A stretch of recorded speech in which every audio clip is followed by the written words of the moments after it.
In April of 1841, Silas Rutald made a statement that stunned even the harshest plantation owners in South Carolina.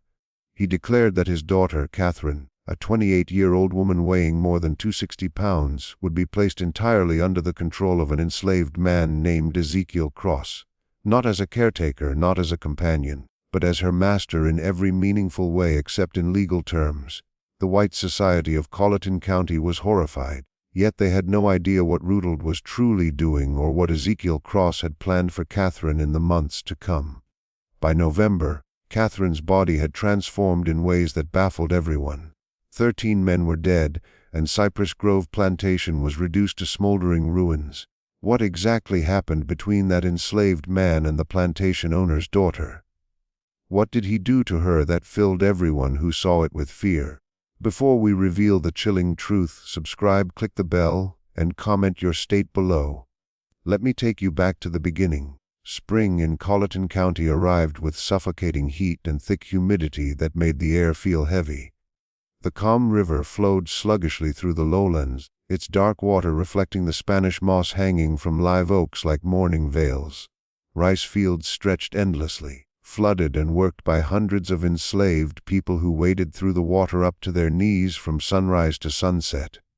This was wealth built on suffering, success taken from human misery, all of it justified by men who convinced themselves that cruelty was natural and necessary. Cypress Grove Plantation spread across 800 acres of moderately fertile land. Its owner, Silas Rutald, was not fully part of the county's elite, but he wanted desperately to be. He owned 58 enslaved people, which made him rich by ordinary standards, but barely enough to call himself middle tier in society. The true power families owned thousands of acres and hundreds of slaves. They summered in Charleston and sent their children to northern universities. Their names alone could open doors or ruin reputations with a single word. Silas had married Elizabeth Yancey in 1812, a marriage that brought moderate land and a respectable name. Elizabeth was practical, kept precise records, and seemed more concerned with profits than climbing socially. She died in childbirth in 1813, giving birth to a daughter named Catherine. For 28 years, Silas raised Catherine alone while focusing all his energy on gaining influence in the county's inner circles.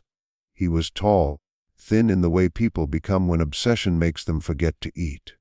His hair had turned gray early, giving him a stern look that matched his cold personality. In business, he was sharp but reliable, the kind of man who negotiated hard but honored his promises. Catherine grew up isolated, educated by tutors, never truly fitting in anywhere. By 1841, she was 28 and weighed almost 260 pounds. Years of medicines prescribed for hysteria and female nervous disorders had swollen her body. She suffered violent episodes, screaming and throwing things. The previous year, she had attacked her father with a letter opener, leaving a scar on his left hand. The white elite of Colleton County whispered about her, feigning sympathy. Poor Silas Rutald, cursed with a mad daughter. What a pity, she had been beautiful as a child.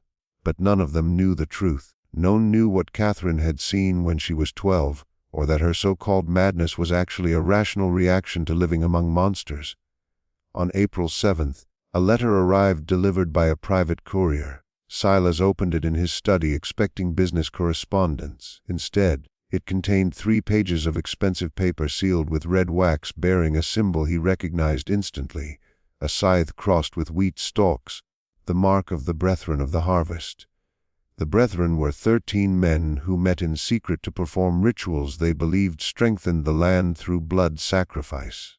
They combined old European traditions with beliefs learned from enslaved people who understood spirits and hidden power. They believed the strong were meant to consume the weak, literally if needed. Silas had joined in 1822.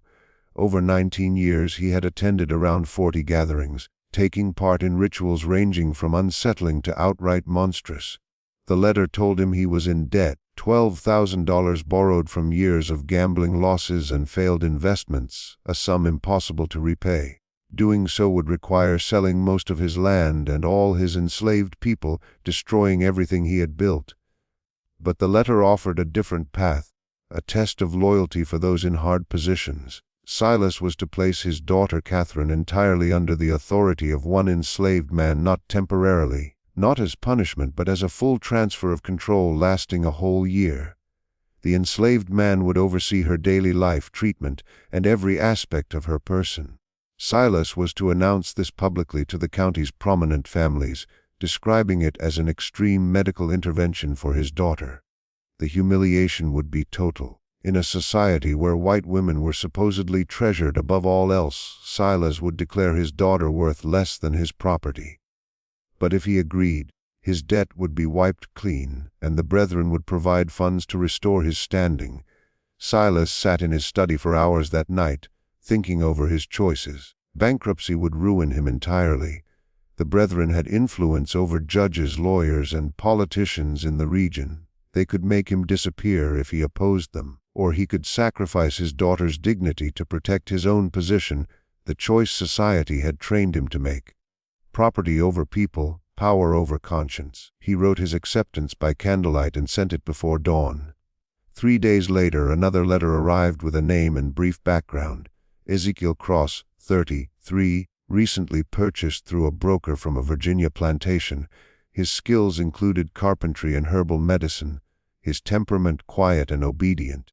What the letter did not say was that Ezekiel had been chosen for a reason, that his arrival at Cypress Grove was no accident, and that he carried his own burning need for justice, tempered with patience to act at the perfect moment. Ezekiel arrived on April 13th, in a wagon driven by a slave trader named Henderson. The wagon went straight to the main house, unusual since most transactions happened near the barns. Silas came out onto the porch, shielding his eyes from the morning sun. In the wagon bed sat Ezekiel. The first thing Silas noticed was his gaze. Most enslaved people kept their eyes down as a survival habit, but Ezekiel looked at him directly, calm and assessing, making Silas uneasy. Ezekiel was tall, around 6'2", broad-shouldered, with lean muscles from a lifetime of labor. His skin bore no whipping scars. His clothes were plain but neat. His hands were large and calloused, yet his fingers moved with a precision that suggested skill beyond simple strength. Henderson handed Silas the papers. Ezekiel Cross as requested. Previous owner said quiet but capable. Carefully selected, your associates want you to know. Silas barely glanced at the documents. He spoke to Ezekiel directly. You understand why you are here? Yes, sir. Ezekiel's voice was deep, steady, with a faint Virginia accent. My daughter is unwell. You are responsible for her care. Doctors have failed. My grandmother taught me healing, sir, before I was sold. The transaction was quick. Ezekiel was shown to a small cabin near the main house, apart from other quarters. He received basic supplies and was told his duties began the next day. He was reminded that his only responsibility was Catherine's care, and failure would have serious consequences. Ezekiel nodded, yes, sir, when instructed. Then he was alone. For the first time since arriving, his face softened, his jaw relaxed, his shoulders eased. He pulled a small cloth bundle from inside his shirt. Carefully, he opened it, revealing a worn paper with 3 names written in uncertain handwriting: Sarah, Benjamin, Ruth. His wife, son, and daughter, sold 3 years ago to an Alabama plantation known for deadly labor. He learned they all died within 18 months, Sarah from untreated fever, Benjamin from a wound that became infected, Ruth simply from despair. A 6-year-old who stopped eating after her family was ripped apart. And Silas Rutald had been the one to sell them. Not for money, not for wrongdoing, but to prove to the brethren that he could make hard choices without sentiment. He had torn a family apart like kindling for fire. Ezekiel had spent 2 years moving south, intentionally getting sold from one plantation to another, gathering information. He learned about the brethren, their members, and their rituals. He knew they thought themselves above all laws. When the chance came to be sold to Rutald specifically, Ezekiel understood it was his moment. He would gain access to Rutald's home, secrets, and weaknesses. Sometimes justice came not from courts or law, but from patience, planning, and the willingness to become as monstrous as needed. He folded the paper with the 3 names and tucked it carefully inside his shirt, close to his chest, letting the memory of his lost family steel him for what was to come.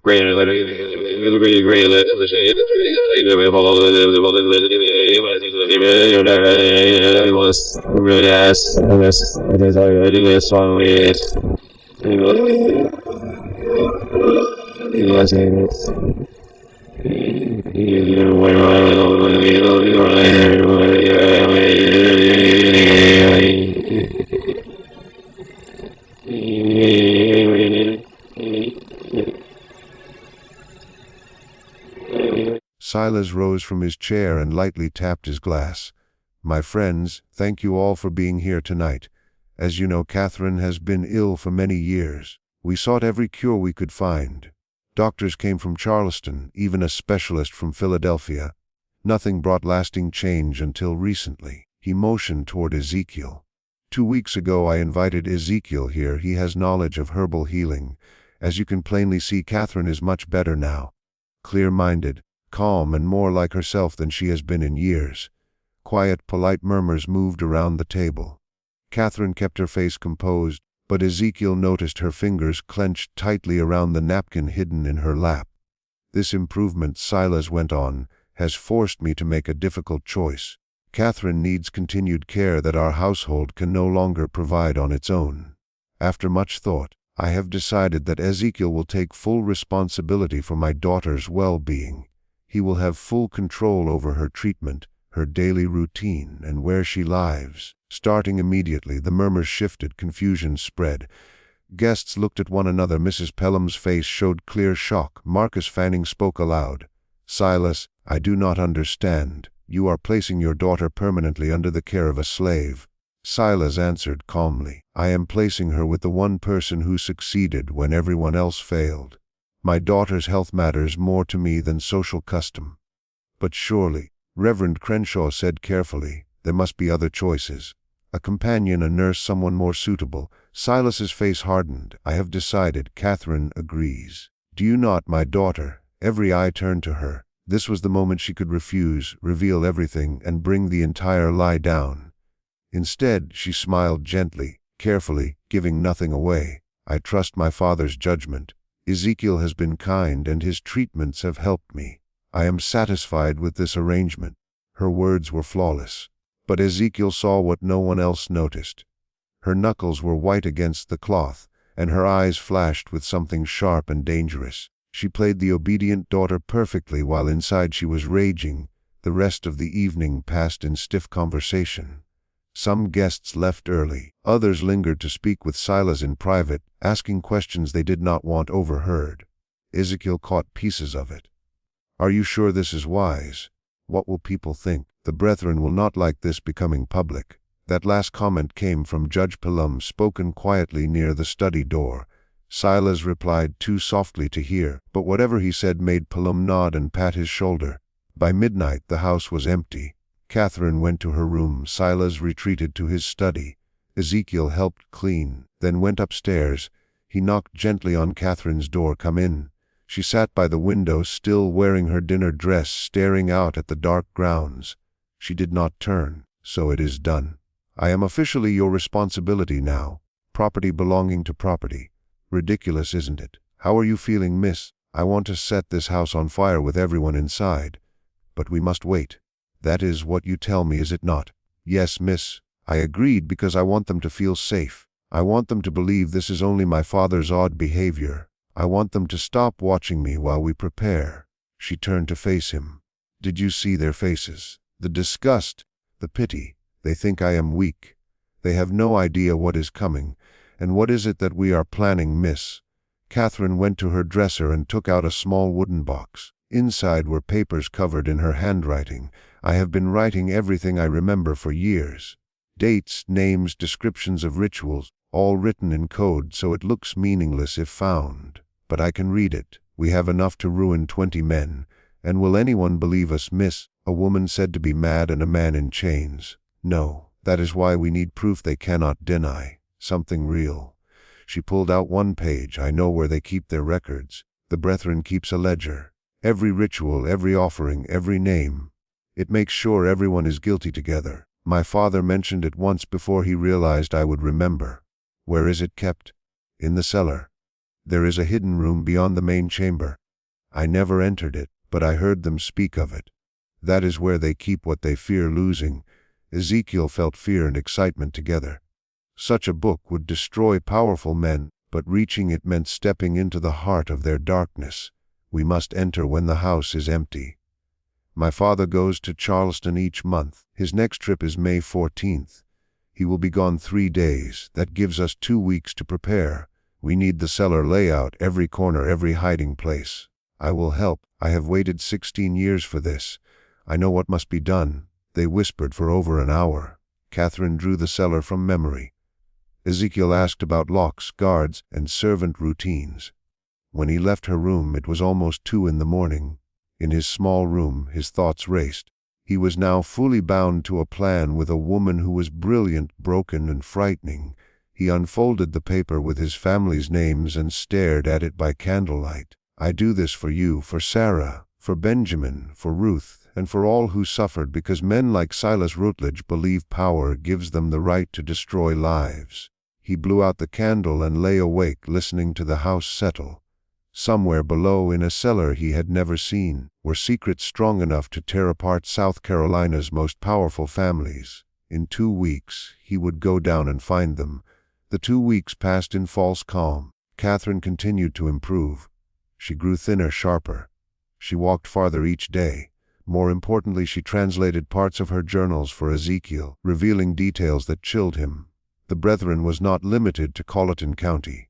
It belonged to a wider network across the South.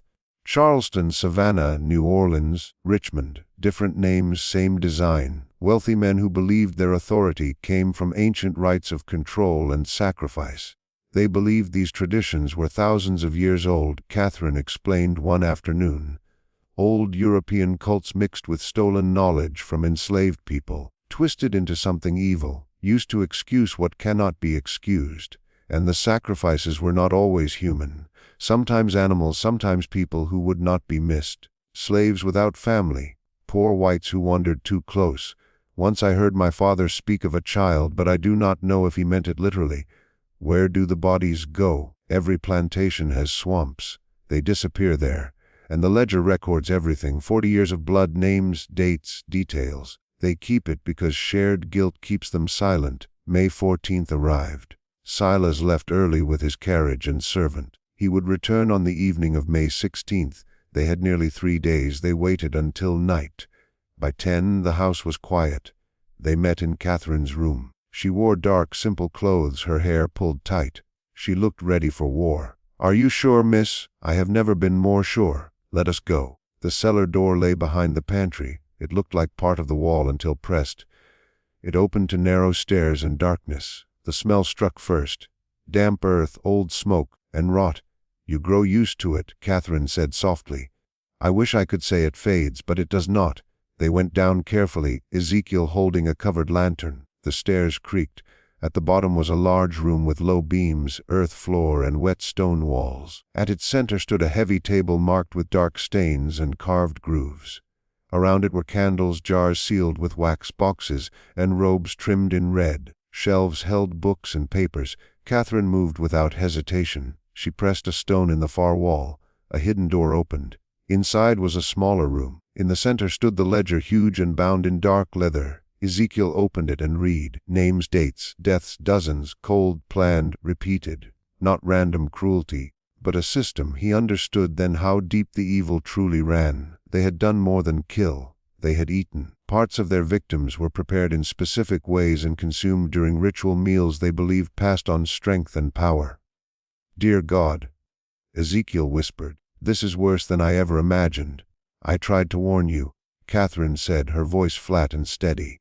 "I saw them when I was 12. I watched them cut pieces from that woman on the altar. I watched my father lift a cup and drink from it. Then I spent 16 years being told I was crazy, that I made it all up.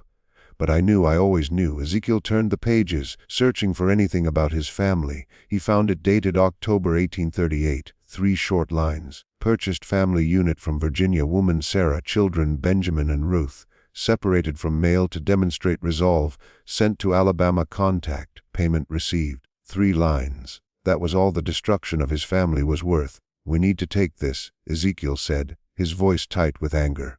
"No," Catherine said, placing her hand on his arm. "If we take it now, they will know immediately. We must copy the most important parts first." She was right. Even though Ezekiel wanted to burn everything to the ground, revenge needed patience. It required thinking more clearly than the enemy. They worked for 3 hours. Catherine had brought paper and ink and carefully copied entries describing specific rituals, especially those that named members who were still alive. Ezekiel wrote down victims' names and dates, creating a list that could later be matched with other records. The work was exhausting, made worse by what they were reading. Several times Ezekiel had to stop because his hands shook too much. Once Catherine left the chamber completely, overwhelmed by memories, but they returned and continued. Slowly and carefully they built their case, page after page of proof. They were so focused they did not hear footsteps on the cellar stairs. The first sign of danger came when bright light spilled into the outer chamber, lantern light far stronger than their single lamp. Ezekiel looked up, his blood turning cold. Silas Rutledge stood in the doorway with 2 men beside him. Behind them at least 4 more figures filled the main cellar. "I must admit," Silas said calmly, "I am impressed. I did not think you would find the inner chamber." Catherine stood up slowly, placing herself between her father and Ezekiel. "You were supposed to be in Charleston." "I was supposed to be," Silas replied, "but I never trusted your sudden recovery, so I made plans. I left this morning, yes, but I returned this afternoon and watched the house all evening, waiting to see what you would do." He stepped forward while the 2 men blocked the exit. "Did you truly think I would not expect this? That I would not prepare for the chance you might remember and seek revenge? You have been poisoning me for 16 years. Catherine said, her voice steady despite everything. "And you thought I would just accept that?" "I expected you to understand it was necessary," Silas said. "You saw something no child should see. You could not understand it then. I could not allow you to destroy everything." "I was 12, Catherine said. "I watched you murder a woman and eat her flesh. That was not childish fear. That was a normal response to seeing evil." "Evil," Silas repeated. Such a small word. His eyes moved between Catherine and Ezekiel. "And you," he said to Ezekiel, "using my daughter to reach me, filling her mind with thoughts of revenge." Ezekiel said nothing. He was measuring distance and odds. 7 men against 1 and Catherine in no condition to fight. It looked hopeless. Silas seemed to read his thoughts. "Do not do anything foolish. I do not wish to hurt either of you, not permanently. But I cannot allow this rebellion to continue." He gestured to the men behind him. "Take them upstairs. We need to decide what comes next." They were taken to Silas's study and locked inside together. The room had no windows except a small one high above, impossible to reach. The oak door was thick and locked from the outside. As soon as they were alone, Catherine moved to Ezekiel. "Are you hurt?" "No, miss, but we are in serious danger." "Yes," she said, "but not as much as you think." She pulled something from inside her dress, the papers they had been copying. "I kept these. He did not search me. He was too sure of himself. That will not help if we are killed," Ezekiel said. "We are not going to die," Catherine replied. "Not tonight." Her eyes were sharp and thoughtful. "My father will try to solve this without killing me if he can. I am still his daughter. That gives us leverage." Over the next hour they heard people arriving, voices in the hall, men gathering. The brethren were assembling. Finally the door opened. Marcus Fanning stood there, his face hard. "They are ready for you. Come quietly, and you will not be harmed." They were led back down to the cellar. This time the main chamber had been changed. All 13 brethren were present, dressed in ritual robes. Candles burned everywhere. The altar was covered in deep red cloth. 13 chairs formed a perfect circle, all filled except Silas's at the head of the altar. Ezekiel and Catherine were placed in the center, forced to stand facing Silas. The others watched with looks ranging from curiosity to open anger. Silas removed his hood. "Brothers of the harvest, thank you for coming so quickly. We face a problem. My daughter and her companion discovered our inner chamber. They saw the ledger. They were copying entries when I stopped them." Judge Pelham spoke. "Then they must be silenced forever. This is simple." "I disagree," Silas said, raising a hand. "My daughter is blood. I cannot dispose of her without trying other options, and the man represents an opportunity." "Red opportunity?" Reverend Crenshaw asked. "To test a belief I have held for years," Silas said, "that a person can be pulled into our work by their own actions if guided correctly." He turned to Ezekiel. "You want revenge on me. You want to destroy me for what happened to your family. I understand that. But what if I offered you a different revenge? I do not understand." Ezekiel said carefully, "I am offering you membership," Silas said. "Not as an equal. The Brethren does not accept men of color as full members, but as an associate. You would attend gatherings and take part in rituals. In return, I would give you what you want most." "My family is dead," Ezekiel said. "You cannot give me what I want." "No," Silas said, "but I can give you revenge against the man who finished destroying them. The plantation owner in Alabama who worked your wife and children to death. His name is Edward Gaines. He is not one of us. He has no protection. If you join us and prove loyalty, I will give you money, information, whatever you need to make him suffer as you have suffered." The offer hung in the air, cruel and calculated. Join the men who destroyed his family in order to destroy another monster.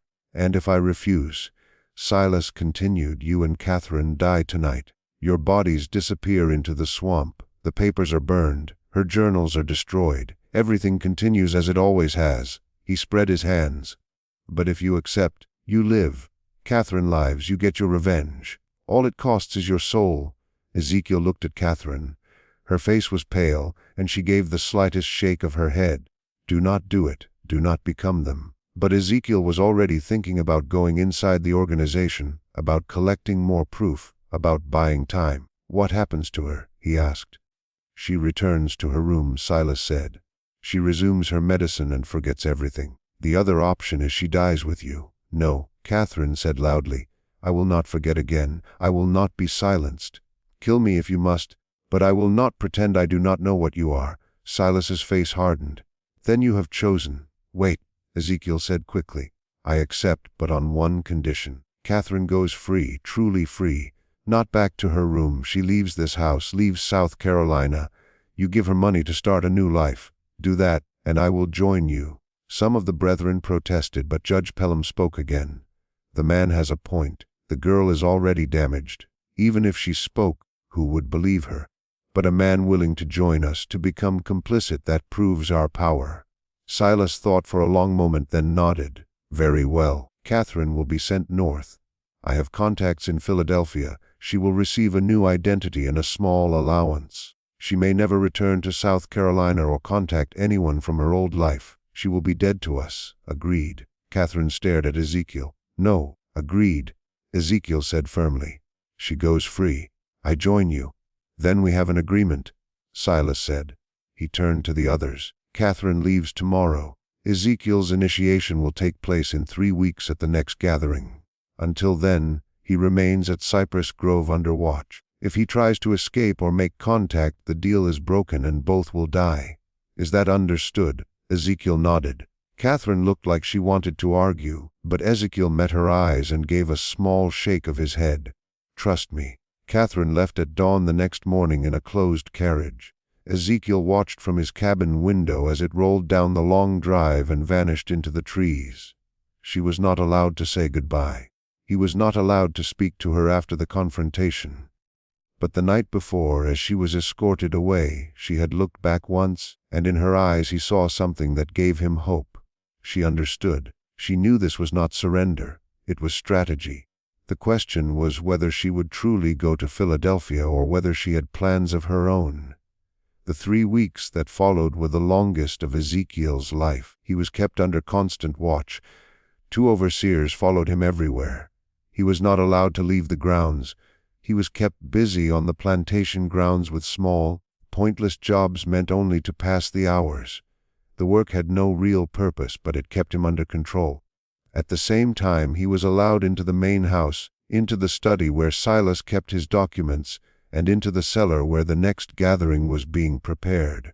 They were watching him closely, but they were also judging him, waiting to see if he would try to run, waiting to see if he would attempt to damage anything.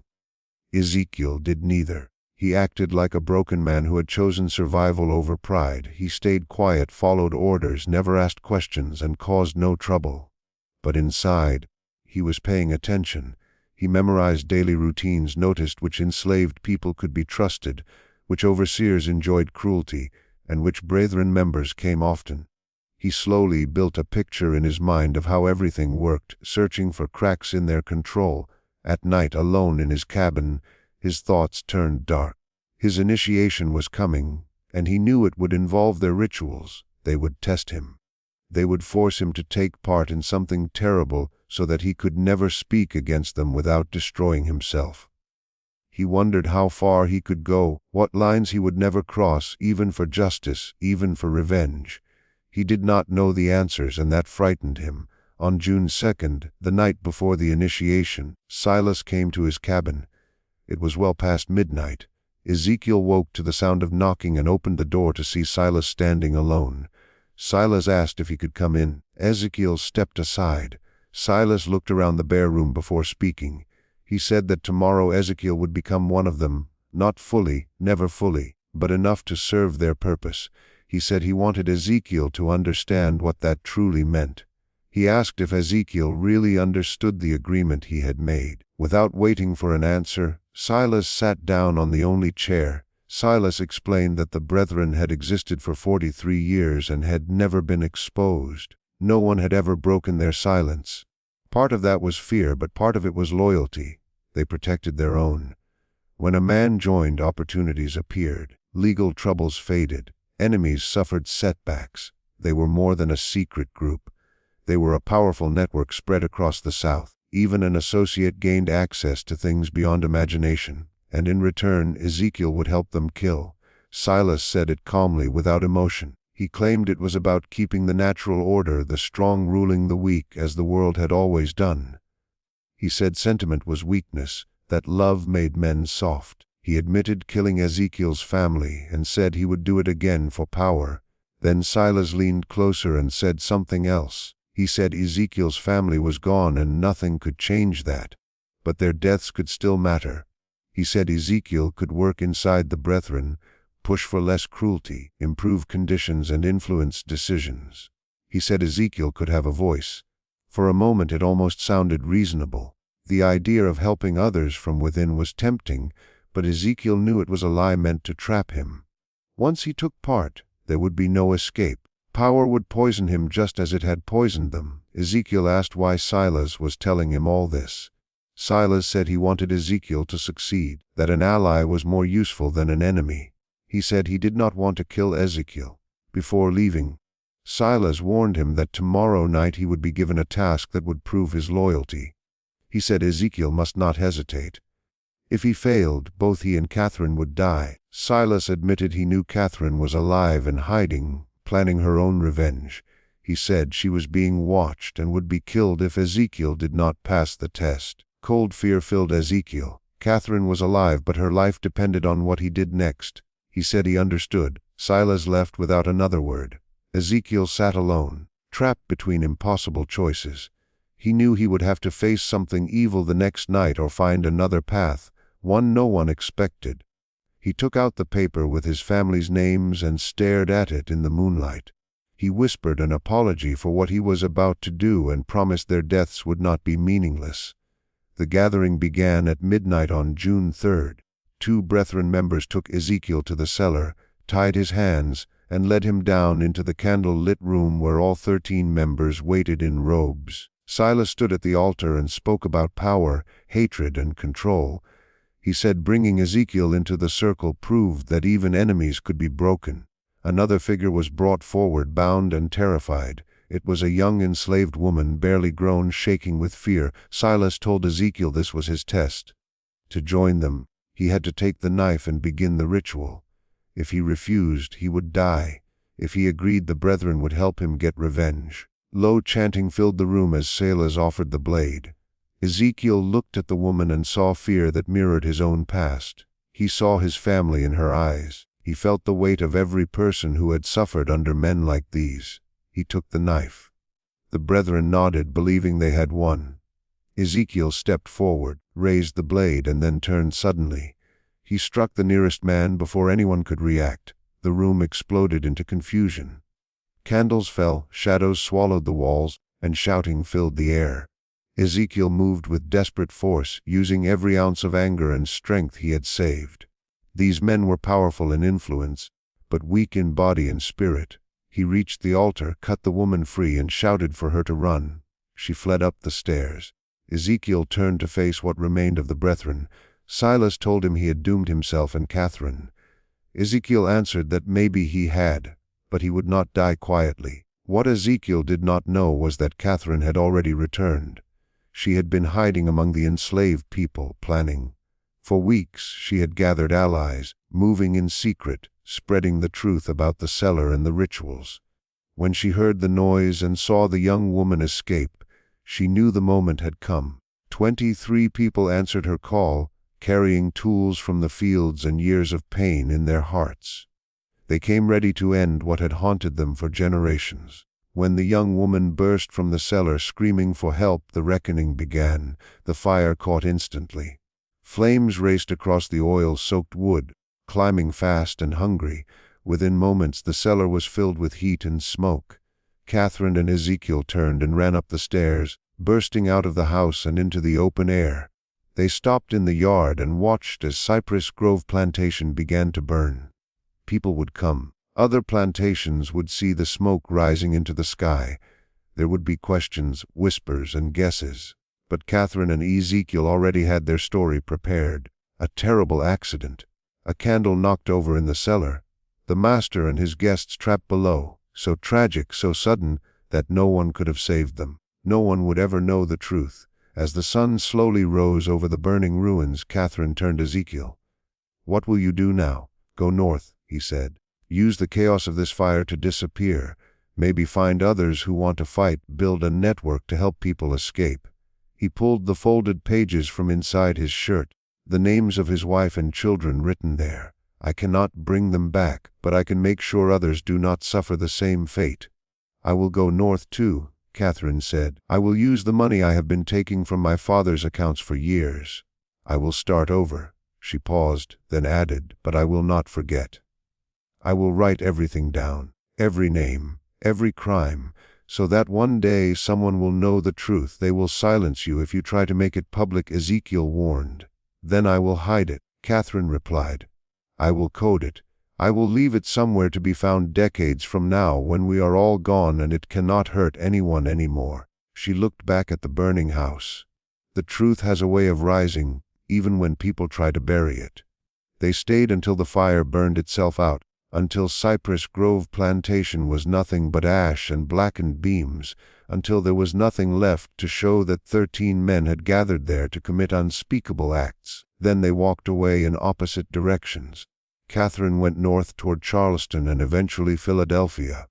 Ezekiel went west toward the frontier, where enslaved people could disappear into communities that asked no questions. They never saw each other again.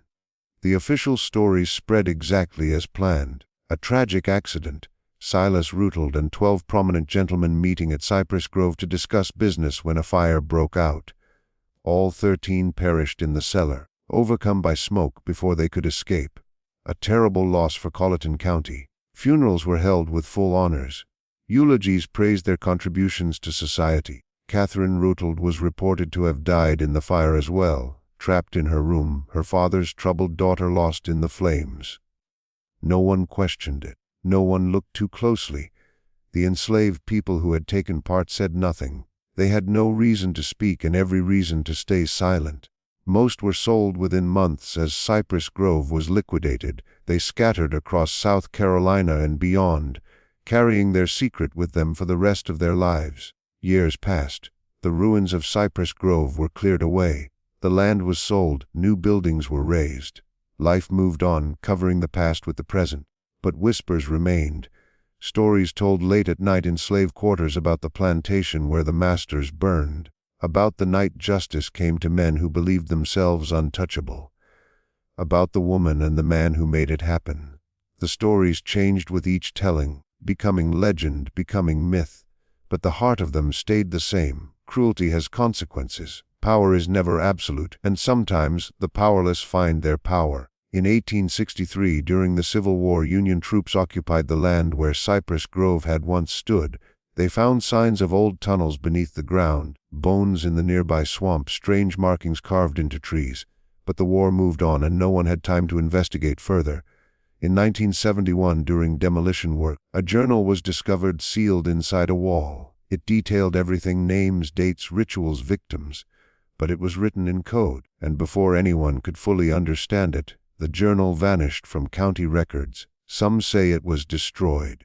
Others say it was taken by descendants of the Brethren families, protecting their ancestors' secrets.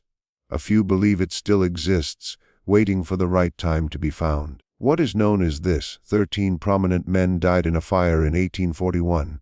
Catherine Rootle disappeared soon after with no confirmed body ever found. An enslaved man named Ezekiel Cross was reported sold to a plantation in Alabama, but no record of the sale exists. And for years afterward, stories spread among enslaved communities about a network that helped people escape, led by a man who had faced the monster and survived. Whether those stories were true or not, no one can say for certain. But sometimes truth does not live in official records. Sometimes it lives in stories, in memory, in justice remembered even when history tries to erase it. Power built on cruelty is never as strong as it seems. Secrets hidden in darkness always search for light, and the people called powerless often hold the most dangerous power of all: the power to witness, the power to remember, and the power to refuse to forget.